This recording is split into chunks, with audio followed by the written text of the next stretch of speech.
Sono con noi Gianni Amelio e Alessandro Borghi.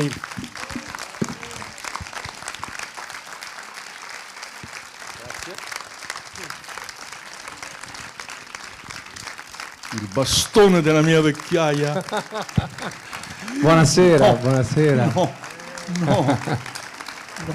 guarda un po', guarda, alza gli occhi. Godetevi l'abbraccio di Cinema Zero per voi, per il film. No, non me lo merito, io no. Sì, tu non sì. so tu, ma io no. Tu sì. No.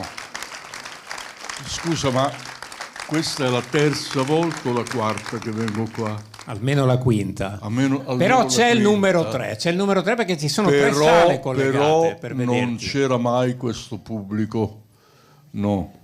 O dici- dici che non me lo ricordo?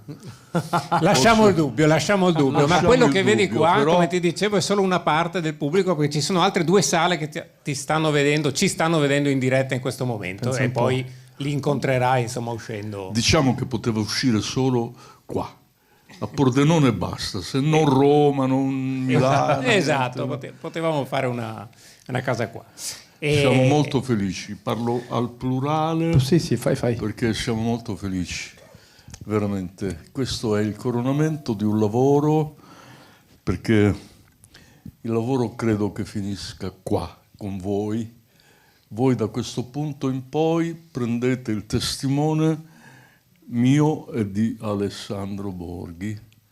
Appartiene a voi il film, scusate la retorica, che non è retorica, ma il film vi appartiene, che vi piaccia o che vi sia piaciuto o no, vi appartiene. E questo è lo spirito col quale io l'ho fatto e tu l'hai fatto pure, Sì. no? Però Gianni ci hai portato un grande film, un film che appunto parla di noi, della nostra storia, parla anche molto dell'attualità, parla della guerra, ma lo fa in una maniera inconsueta. Il campo di battaglia in cui ci porti non è il fronte, non è la prima linea, è un ospedale militare dove forse più che uno scontro, diciamo, fisico, si vive uno scontro concettuale. Siamo noi la Siete sempre voi. Sono altri tre ma non paganti. Questi Bella. non hanno. Quindi questo campo di battaglia, qual è stato il campo di battaglia appunto che volevi raccontarci? Quello di questo ospedale militare appunto in cui si scontrano più che delle persone delle idee diverse sulla guerra e forse sul mondo, sulla vita. Ma era forse l'uovo di Colombo pensare che la guerra non finisce sui fronti, ma la guerra continua perché i feriti che poi magari muoiono sono vittime della guerra, così come credo che vittime della guerra siano anche i civili, no? Il campo di battaglia è credo mezzo mondo oggi probabilmente, no? Cioè, c'è tutto il Medio Oriente che è un campo di battaglia e soprattutto, scusatemi sempre la retorica che però qualche volta ci vuole, io penso che il Mediterraneo sia un campo di battaglia. Io molti anni fa ho fatto un film profetico che si chiamava L'America e poi tutto è degenerato in modo drammatico. Io mi ricordo che 30 anni fa eravamo più capaci di accogliere chi veniva da fuori e invece no, invece adesso c'è gente che muore, bambini, donne, disperati, affamati, gente che scappa da guerre, muoiono innocentemente e sono vittime di una guerra, pure quella lì, che magari non è guerreggiata sui monti. E diciamo che proprio questa rabbia mi ha un po' mosso a scrivere questa storia. E poi nel film ci sono più guerre, adesso ci arriviamo, ma mi ricollego... Sì, ma la domanda è: c'è una possibilità di troncare questo continuo masochismo dell'umanità. Sono migliaia, milioni di anni, non so da quanto tempo, dall'uomo primitivo probabilmente, che l'uomo combatte l'altro, no? Insomma, credo che sia la sciagura più grande che possa albergare in un essere umano. E poi, facendo delle considerazioni anche terra-terra, le guerre io non credo che nascano dalla democrazia, le guerre nascono dalle dittature, e la dittatura, i dittatori che vogliono aumentare a dismisura il loro potere, il dittatore non si accontenta mai di quello che ha, vuole ancora, rapina, vuole rapinare, no? Non ha nessuna considerazione dell'innocenza degli altri, dell'innocenza delle persone che sacrifica. La prima guerra mondiale in qualche modo l'ho presa come emblema in questo film, perché è stata una guerra spaventosamente crudele, perché l'Italia sembrava che fosse stata fatta, ma in realtà non lo era, perché i ragazzi che venivano dalla Sicilia, come facevano a capire proprio la lingua di uno che veniva dal Piemonte, di un altro che era veneto, di un altro che era molisano, cioè erano ragazzi che non avevano quella che si dice una patria. E quindi, io dico che in nome della patria magari si può anche fare una guerra o comunque rispondere a un assalto, ma l'Italia non c'era, e la prima guerra mondiale è stata tutta giocata sui tavoli del potere. Tant'è vero che durante la prima guerra mondiale, così come durante la seconda, l'Italia ha cambiato casacca, non è la prima volta che succede, e quando si è seduta tra i tavoli al tavolo dei vincitori, praticamente l'ha fatto o gli è stato concesso per ragioni eminentemente politiche, non certo perché in qualche modo c'era un merito in quello che l'Italia aveva fatto, anche ammesso che ci sia un merito a fare la guerra. Forse ho perso il filo. Io volevo intervenire, ma ti avevo visto lanciato. E quindi... tu Alessandro sei al centro di questo campo di battaglia, nel senso che... un po' il discorso. Certo. Ci sono tanti livelli di lettura, ma appunto al centro di questo campo di battaglia anche interiore, credo che ci sia proprio il personaggio di Giulio. Il personaggio di Alessandro è qualcuno che tenta disperatamente, utopisticamente, un rifiuto totale, radicale della guerra. Non è un eroe, nemmeno un antieroe, non è definibile, non si può dire nemmeno che sia eroico Stefano, però Stefano è un uomo d'ordine, un uomo che dice chi diserta è un vigliacco, e lui non lo pensa nemmeno, non è in grado nemmeno di pensarlo, perché pensa all'essere umano prima che al soldato. E quindi non è un caso dal punto di vista proprio della regia, che quando i soldati si stendono sul lettino del cosiddetto laboratorio di Stefano non siano in divisa, cioè sono esseri umani. Non hanno una casacca, sono semplicemente uomini. Sì. Alcuni addirittura proprio con le ferite aperte, e qualcuno, c'è uno che non mi ricordo da quale regione viene, no, dalla Puglia, c'è uno che viene dalla Puglia e che praticamente non si vede in faccia, perché tutta la faccia è una garza, no?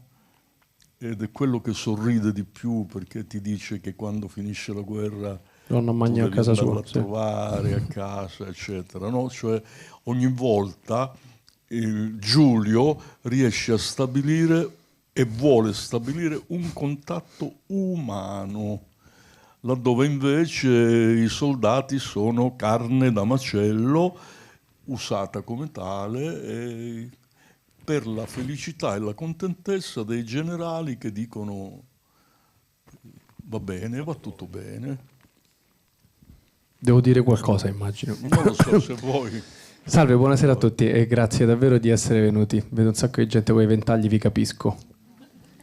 Allora, vi dirò un po' di cose random, spero di potervi levare delle curiosità. Allora, io e Gianni abbiamo iniziato a parlare di questo film 1 anno e mezzo prima dell'inizio delle riprese, quindi sono 2 anni, ormai compreso tutto, che pensiamo a campo di battaglia, che cerchiamo, devo dire, per merito suo, ogni giorno di aggiungere delle sfumature, dei punti di vista, perché il grande regalo di lavorare con una persona come Gianni Amelio, che non è soltanto un regista, è anche un essere umano che, come avrete capito, ha 1 miliardo di cose da dire in diverse forme.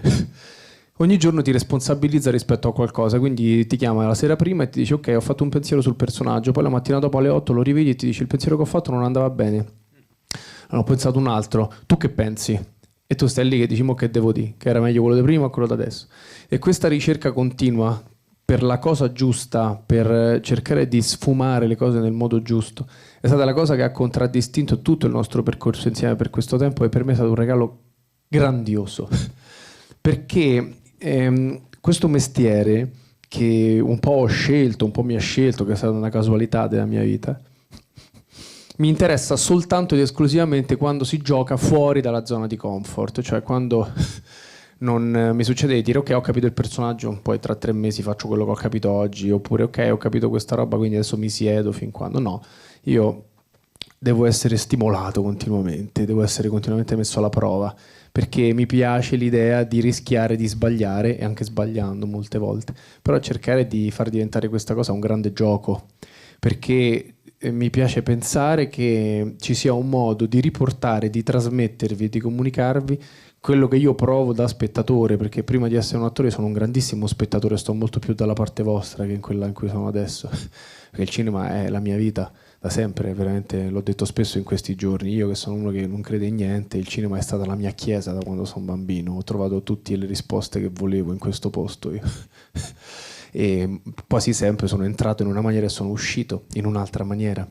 E allora è bello sentire un po' la responsabilità di consegnare qualcosa, come dice Gianni, al pubblico e consentirvi di farvi delle riflessioni, delle domande alle quali magari non c'è neanche una risposta, però l'attivazione di questa riflessione, di questi punti di vista diversi è sempre stata alla base di quello che ho cercato di fare, e quando si fa con Gianni Amelio questa cosa diventa straordinaria, insomma, ecco.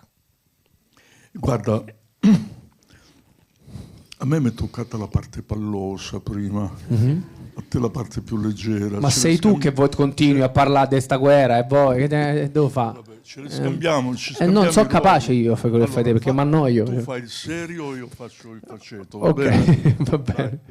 Allora, rispondi tu a una domanda sua. Va bene, ok. Possiamo anche sentire delle domande del serio, pubblico se faccio? vuoi, sì.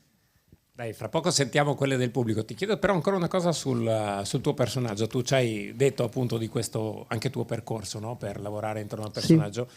Ed è effettivamente un percorso che sembra essere appunto tuo interiore, ma anche molto che gioca in rapporto con gli altri personaggi. Quindi Giulio, quando si confronta con Stefano, probabilmente cambia alcune sue convinzioni, e lo stesso fa con Anna, che tra l'altro è un personaggio femminile tutt'altro che di contorno, è quasi forse una sintesi tra i 2 personaggi maschili. Quindi mi interessava capire questo, in particolare forse anche il rapporto con Stefano, che all'inizio sembra, diciamo, la tua antitesi, ma in realtà poi si capisce che forse è quasi uno specchio del tuo stesso personaggio, ti mette in crisi qualche volta. Sì, allora diciamo che il personaggio di Anna, per come io l'ho sempre pensato, ovviamente estremizzando il concetto, è come se iniziasse Stefano e finisse Giulio, come se fosse, no, il passaggio tra i 2 punti di vista. E per quanto riguarda me, per esempio con Gabriel, e di questa è stata una delle cose delle quali abbiamo parlato di più con Gianni, Cioè, questo film per me è partito come un film sull'amicizia, perché era importantissimo per me capire che tipo di rapporto e di relazione avessero questi due protagonisti maschili. Tanto che, diciamo, le prime volte che ci siamo parlati, ti ricordi le prime cose che ti ho detto? Secondo me questi due li possiamo scaldare molto di più, perché all'inizio c'era un rapporto che era già chiaro da un punto di vista professionale, ma non si capiva questi quanto fossero veramente amici, no?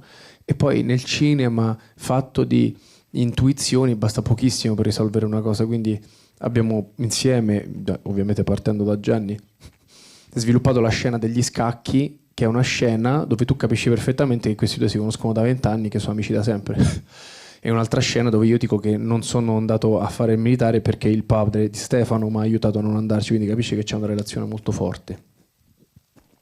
A un certo punto mi ricordo anche che io, ovviamente, mentre cercavo di trovare le giustificazioni alle azioni dei personaggi, a un certo punto ho detto: Gianni, certo, però Stefano lo manda lì, no? Un po' a morire, diciamo, mascherando questa sua intenzione dal fatto che sa perfettamente che Giulio sentirà di essere d'aiuto, però lo sta mandando a tutti gli effetti a morire. E perché lui dovrebbe sopportare questa cosa qui? Allora io ho detto, forse, no, senza entrare nel genere di quel tipo di film lì, però quello che c'è da parte soprattutto di Giulio nei confronti di Stefano è qualcosa che va oltre l'amicizia, no? Cioè è una sorta dell'amore che si prova quando hai soltanto una persona nella tua vita che ti spinge da una parte a fare qualunque cosa, dall'altra parte a perdonare cose imperdonabili, no? Quella cosa che succede quando ci innamoriamo follemente e diventiamo degli ebeti, no? Esatto, qualcuno ha riso, quindi non so solo, grazie. E allora ho detto, vedi, lì trovo la giustificazione al fatto di ancora continuare a parlargli. Poi nel percorso che abbiamo fatto lui ha anche limato delle altre cose, anche tagliando delle cose che avevamo girato, quindi poi adesso quello che vedo nel film è una relazione estremamente rigorosa, proprio centellinata. Io capisco questi due chi sono, quanto si vogliono bene e quali sono le scelte che gli fanno compiere a tutte e due le azioni che poi fanno nel film. Però se dovessi dirti che l'abbiamo pensato prima, ti direi una bugia. L'abbiamo capito ogni giorno sul set. Quando Gianni appunto arrivava e diceva cambiamo tutto, quella pagina di ieri era un giorno mi ha detto, è arrivato serissimo, mi ha detto ti ricordi quella scena che ho scritto che stava qui in questo punto del film? Perché l'hai fatta proprio così? Perfetto. Io l'ho presa e l'ho buttata al cesso perché faceva cacare. Dico ok, perfetto, ricominciamo. Ed era uno scambio continuo, quindi io non lo so. Abbiamo girato 3 mesi, dico sempre che a un certo punto alla fine del film speravo qualcuno mi dicesse che ci eravamo sbagliati e che avevano cancellato tutto e dovevamo ricominciare tutto da capo. Perché per me è stato veramente un viaggio bellissimo. Poi vabbè, in più mi ha fatto questo regalo di portarmi sulle montagne a girarlo, io sulle montagne sono sempre felice, quindi è andato tutto molto bene, insomma. Quello che dico, ecco, anche se fosse venuto un film molto brutto, io sarei stato comunque la persona più felice del mondo per l'esperienza che ho fatto, diciamo. Un'altra cosa che ci...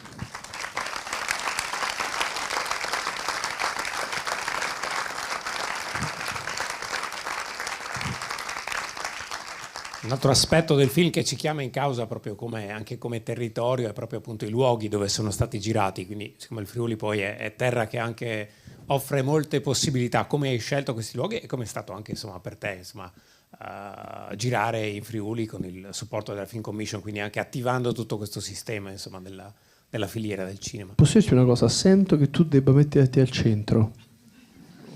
Guarda quanto sei più bello lì al centro. Io sto cercando un lavoro in una di queste regioni, non so se a Pordenone lo trovo, vorrei un lavoro in nero,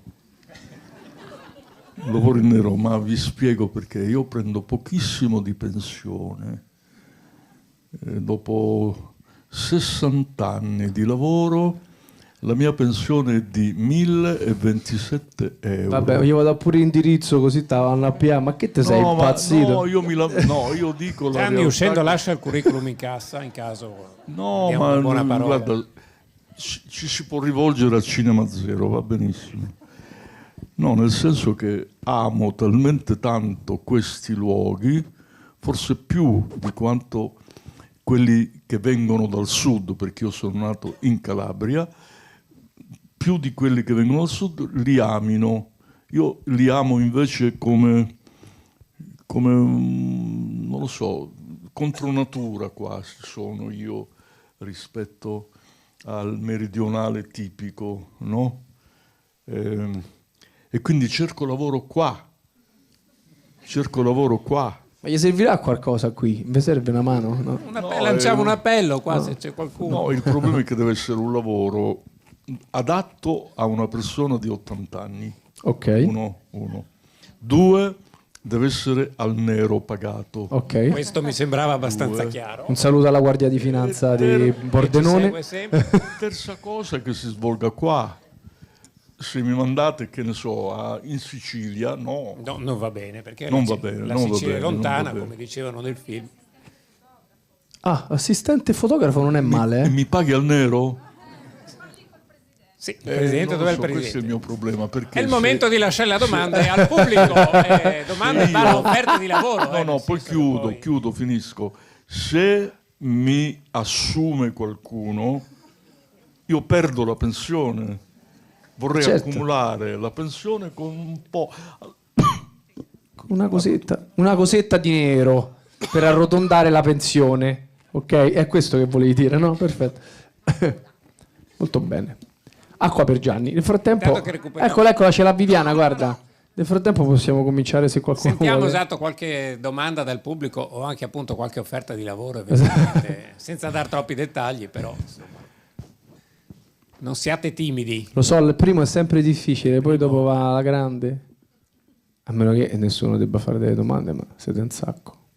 Anche magari Attenzione in alto a destra, a sorpresa. lassù, attenzione. Che... Ah no, ecco, pure qua. Allora, ci abbiamo prima qui e poi su. Precedenza Ecco. qua e poi... Ne faccio una io allora per partire e sciogliere il ghiaccio.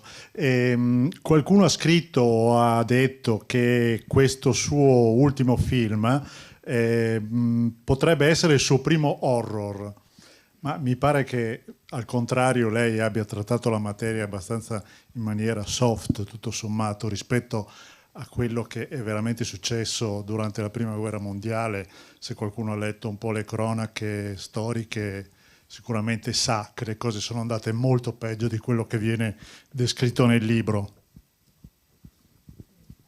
Scusa Gianni, vieni solo però un po' più al centro, sennò quelli che sono nelle sale sotto non ti vedono. Volevo andare fuori campo, non so. Vabbè. No, ma lì è nero, non si vede, quindi vieni qua. Ma io sinceramente la penso come lei, perché se c'era una cosa che io non volevo mostrare era la macelleria, perché i film di genere, non so, i film di guerra, l'horror, la commedia, diventano un'altra cosa rispetto alla realtà, al discorso surreale.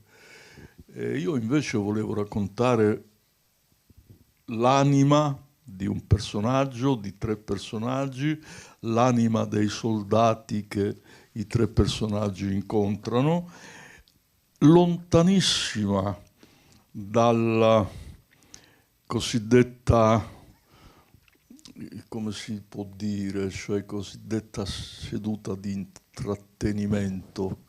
Io qui non vedo nessun popcorn di quelli giganteschi, no? Però questo purtroppo non è un film da popcorn. A me piacciono i film da popcorn, allora l'horror lo si va a vedere quando tutto il contesto è finto, cioè c'è il castello, le tenebre, Dracula, e si va per essere spaventati, ma è un gioco, cioè ci prestiamo volentieri a quel gioco perché è un gioco. Se si parla di guerra, allora finisce di essere un gioco ed è una cosa che ci tocca nei sentimenti, ci tocca nel cuore, ci tocca nel giudizio,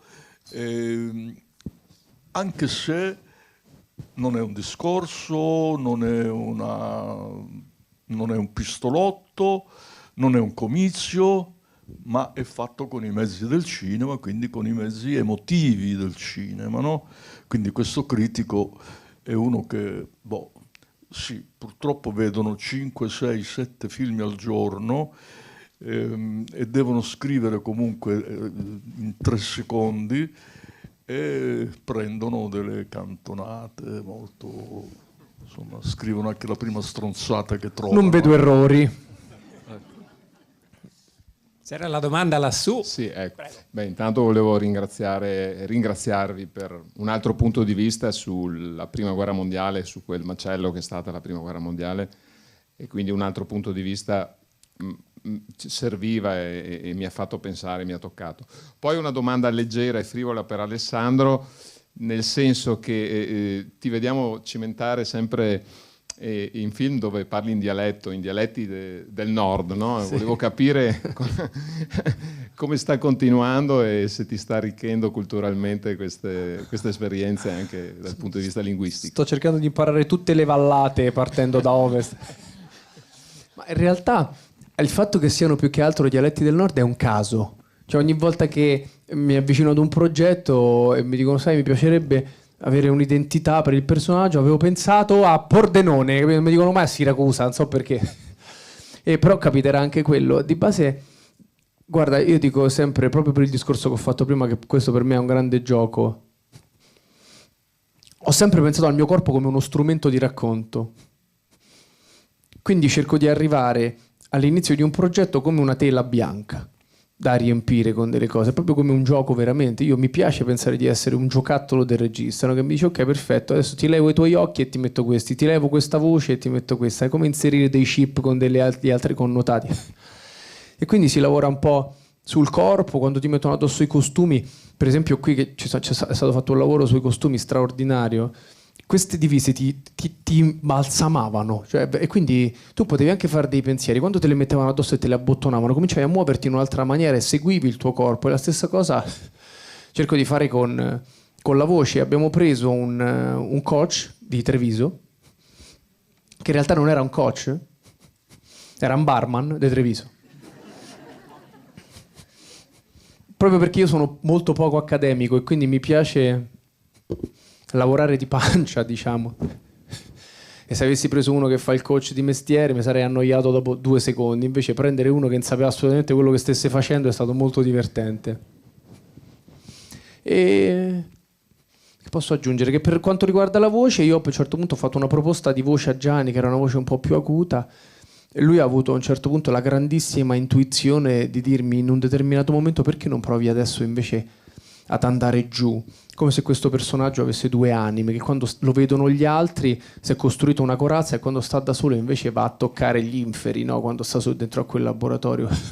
Io all'inizio ho detto non lo so, sono un po' spaventato, ho paura possa sembrare, come mi capita spesso, un esercizio di stile, perché mi dà molto fastidio fare una cosa perché voglio fartela vedere. Quando faccio delle cose è sempre perché sento la necessità di farle, non sono mai pilotato da quella roba, voglio proprio farti vedere quanto sono bravo a fare i dialetti, non me ne frega niente.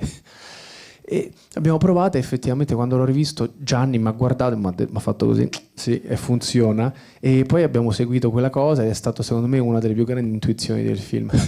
Però, per esempio, è molto bello per chi non è molto attento, per chi non va molto al cinema in realtà. Mi hanno detto, vabbè, questo ha fatto lo stesso dialetto di Otto Montagne, c'entra niente, cioè quella era la Valtellina, questa è Treviso, proprio non si somiglia neanche un po'. Però, per esempio, che ne so, per uno che non ha l'orecchio per quella roba, tutti i dialetti del nord sono uguali, tutti quelli del sud sono uguali, e solo i romani parlano diverso, capito? Tipo una roba. E invece, ovviamente, sappiamo bene che non è così, quindi anche andare a lavorare sulle piccole cose è stato molto divertente, davvero. Grazie a te. Poi c'era anche un pericolo che i dialetti del nord vengono usati solo in maniera caricaturale. Tipo così? Una cosa... Ecco, e quindi, insomma, mi ricordo La Grande Guerra, no? Di Monicelli, che pure è un grande film, è una sequela di dialetti che ti fanno ridere. E qui c'è poco da ridere, insomma, sì, no? Direi. Tra l'altro, scusate, volevo un attimo aggiungere una cosa su Gianni per la domanda di prima, che è molto interessante, non ho mai detto in questi giorni, perché è molto interessante. La scelta di non vedere braccia mutilate, ferite aperte, non è stata perché qualcuno dice questi non c'avevano i soldi per fare film. In realtà noi avevamo un reparto di trucco di fenomeni che tutti i giorni comunque preparavano tutte le ferite con delle cose, ci sono delle persone qui che hanno lavorato con noi, che dava fastidio guardarle anche sapendo che erano finte.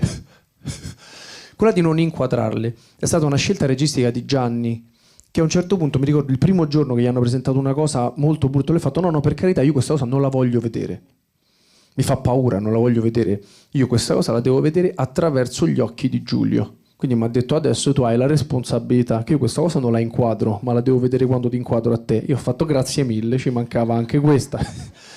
E in realtà è stato molto bello, ricordo in particolare c'era questa scena in cui c'era io che parte con me con un lenzuolo davanti agli occhi e che abbasso questo lenzuolo e comincio a parlare di questa gamba che è da amputare. E lì ho capito cosa volesse dire, che poi quando ho rivisto il film ho capito quella scelta lì, però è importante per me raccontare che è la scelta di una persona che aveva già tutto il film in testa e non era la mancanza dei mezzi per fare una cosa, sarebbe stato molto più semplice inquadrare quella roba e far venire il volto a stomaco a tutti quanti, e invece raccontarlo come ha fatto per il campo di battaglia dal punto di vista delle persone che erano lì l'ho trovata una grandissima intuizione. Adesso ti svelo un segreto, vi svelo un segreto. Quando abbiamo cominciato a fare la preparazione, diciamo, no? Prima che entraste voi attori, eccetera, io in ufficio ho trovato delle fotografie. Beh, erano tutte fotografie di persone mutilate, vere. Mi volevano dare dei ragazzi senza una gamba, senza un braccio, senza le dita, e l'organizzatore generale, quello che io odierò per la vita, tu lo sai, Clara dov'è? Grazie Clara, mi ha portato questo materiale e io ho avuto orrore. Come si fa a portare, no? un uomo, un ragazzo al quale manca una gamba o tutte e due, per portarli in un film come un fenomeno da baraccone? Vogliamo scherzare? Cioè, siamo arrivati a questo, eh? Vabbè, insomma, una parentesi. Era così, un rafforzamento a quello che già dicevo di te, questa cosa qui, quindi... Sì. Sì.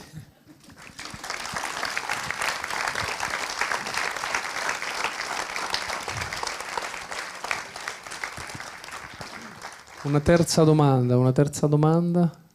Dun dun dun dun dun dun. Attenzione, prima fila, colpo di scena. No, io volevo chiederti come fai a prendere le distanze da personaggi che esprimono così tanta sofferenza. Allora, ho imparato col tempo, nel senso che a un certo punto ho capito che mischiare le mie necessità, i miei pensieri, le mie emozioni con quelle del personaggio mi avrebbe fatto diventare pazzo. Quindi già so ossessivo compulsivo, già ho la sindrome di Tourette, ci metto pure quella del personaggio, mi portano al cim, mi mare, mi viene a piano.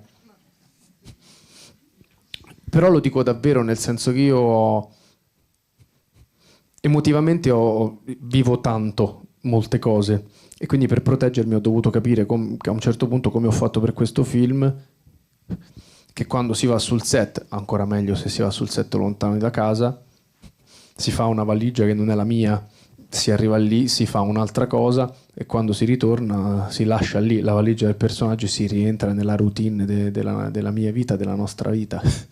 Che detta così sembra una cosa che ha a che fare col metodo degli americani. Nulla, noi non abbiamo né il tempo né i soldi per fare il metodo, quindi è semplicemente sopravvivenza. Perché quando feci Non essere cattivo ci misi 6 mesi a capire dove fossi. Cioè mi mancavano i vestiti, mi mancava Luca Marinelli, mi mancava Claudio Calica, mancavano tutti. E io ho detto sì, però la vita mia mica era quella, cioè, nel senso, che faccio adesso allora? Se le cose andranno bene e farò 20 film nella vita, che faccio? Piango per 6 mesi per 20 volte? E quindi piano piano ho imparato a proteggermi da questo rischio, che però c'è. Quindi la domanda è assolutamente lecita. Ho semplicemente imparato a mettermi una corazza per cercare di non farmi male.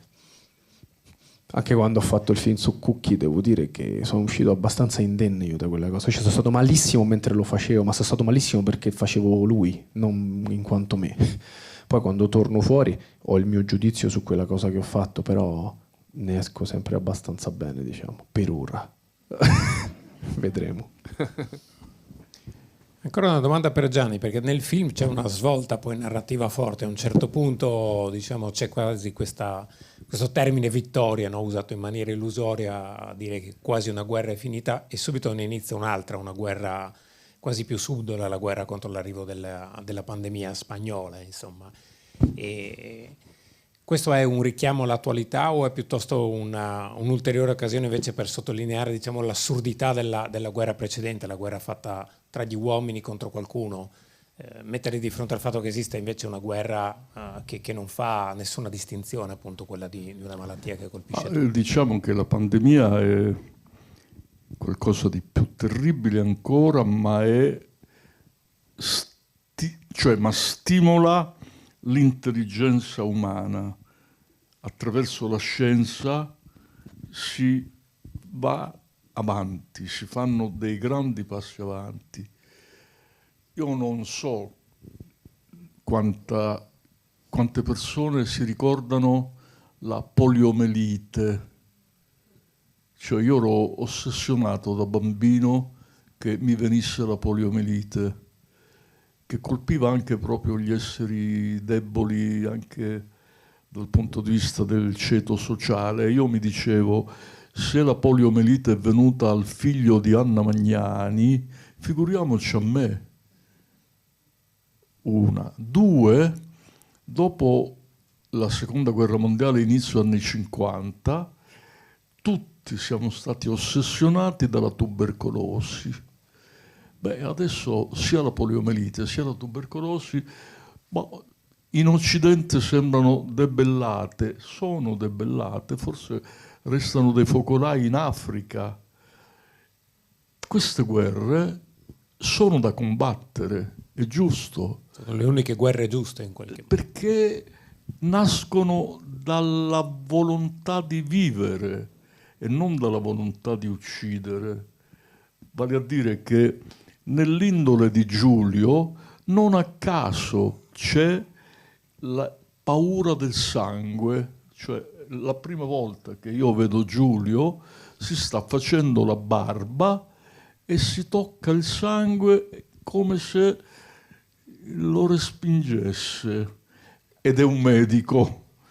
Ecco, poi quando entriamo nel laboratorio noi vediamo che lui è a suo agio con le boccette, con le ricerche, con tutto quello che è biologia, con tutto quello che è strumento per dare la vita, per guarire da cose che fanno morire. Quindi questa è la grande personalità di Giulio, cioè questa è la cosa un po', diciamo, il vero campo di battaglia di Giulio è quello che lui combatte nella fortezza, quello che è il suo indirizzo morale anche. Non lo so cosa voi avete pensato della morte di Giulio. Io penso che Giulio muore perché non è riuscito a trovare l'antidoto che voleva. Lo ha sperimentato non su un soldato. Ecco, questa era una cosa che c'era nella sceneggiatura, una delle tante cose che abbiamo cambiato. Giustamente, lui sperimentava il siero su un soldato molto malato. Io mi sono detto come? Quello lo ammazza. E invece l'esperimento l'ho fatto fare su di lui. E che cosa accade? Sembra che lui sia guarito. Cioè Anna ha la sensazione di vederlo felice, di vederlo tornato in vita, quindi è riuscito l'esperimento. Dopo si accascia per terra, però è quello il suo scopo, è quella la cosa sulla quale lui vuole combattere. Quella è la guerra di Giulio. Ecco, questo volevo dire perché sennò poi divento un po' pesante. E allora... Grazie.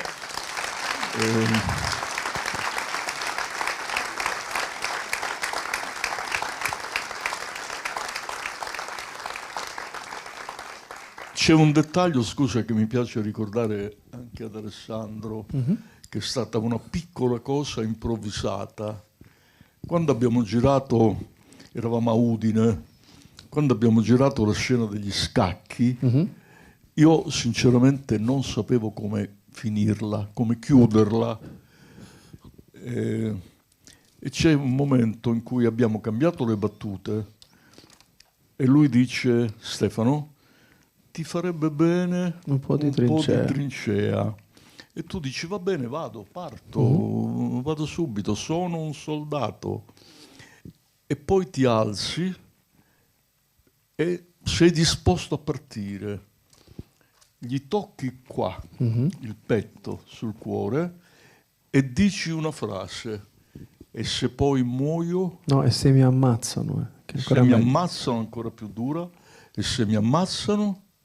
E allora Stefano cambia discorso. Quindi c'è quello che anche grazie a Federica noi abbiamo trasformato in amore una parola che invece era affetto, bene. Cioè io avevo scritto, quando c'è il dialogo tra lui e Federica sotto l'albero durante la festa di matrimonio, io avevo scritto, lui dice, lo hai detto a Stefano? E lei dice, ti vuole talmente bene che non mi crederebbe, mi riderebbe in faccia. E Federica, che è di Treviso, mi ha detto, a Treviso non si direbbe mai questa cosa, si direbbe ti ama tanto che non mi prenderebbe sul serio, non mi crederebbe. E allora quella parola io l'ho tenuta un po' in mente per tutto il film e ancora mi chiedo, e vi chiedo anche a voi, perché ci sono davvero cose dentro il film che non sono volutamente,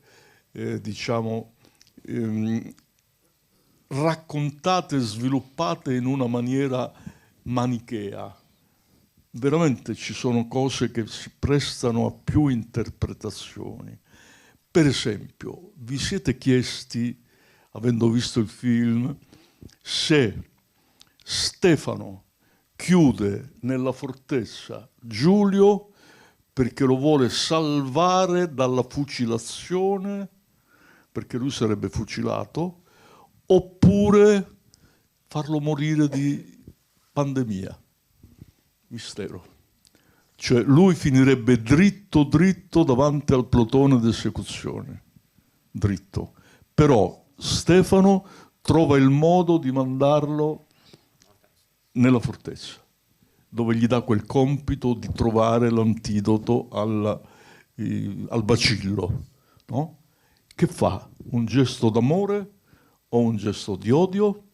Boh, diciamo una cosa, poi basta perché poi se no divento... No, poi perché è l'una in quarto. Cioè, no, chiudo io con questa cosa. Cioè, è secondo me bello non chiudere davvero le porte alla comprensione e all'emozione del pubblico. Cioè, io non amo molto i film che ti dicono papale, ti spiattellano le cose. Adesso esatto c'è il momento dello spot, non so chi dei due... Poi se ne andiamo, ve lo giuro.